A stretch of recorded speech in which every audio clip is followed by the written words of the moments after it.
Good evening. I'm Simon Shogren. Next, on the CW News at 10.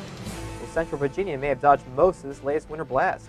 However, not so for residents of the Northeast. How much snow they get, we'll let you know. And is presidential candidate John McCain on the rebound? Well, former vice presidential nominee Joe Lieberman seems to think so. We'll have his story next. And saying no to the death penalty.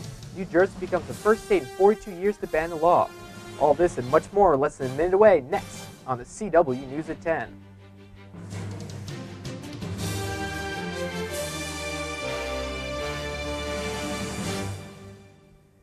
Imagine having nowhere to go and a foot of snow to plow up your driveway. Hello, I'm Simon Shogren.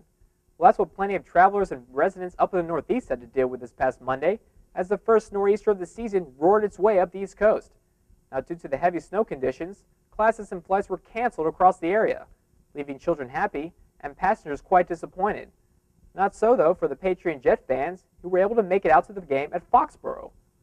Now, what about Central Virginia? Do we expect snow here anytime soon? We'll take a look later. Now on to other news. Now, Senator Joseph Lieberman, who as we know was former Vice President Al Gore's running mate in 2000, said he had intended to wait until after the primaries to make a choice for the 2008 presidential campaign. Well, that wasn't to be, as Lieberman, an independent, chose to side with Senator John McCain, a Republican from Arizona. Traveling with Lieberman this past Monday morning to Hillsborough's American Legion Hall, McCain said that the Connecticut senator is his answer to the people who ask, why can't you all work together? Meaning Democrats and Republicans. This move can only help McCain as he pushes ever so closer to Election Day of '08. And finally tonight, New Jersey becomes the first state in 42 years to ban the death penalty, according to reports out of Trenton, New Jersey.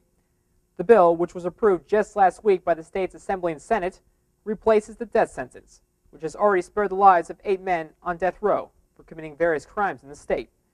Now, as we know, New Jersey reinstated the death penalty in 1982, just 6 years after the U.S. Supreme Court allowed states to resume executions.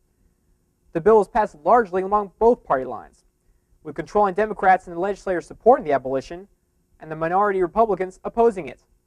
Well, that's all we have for you on the CW News at 10. I'm Simon Shogren, wishing you a pleasant evening.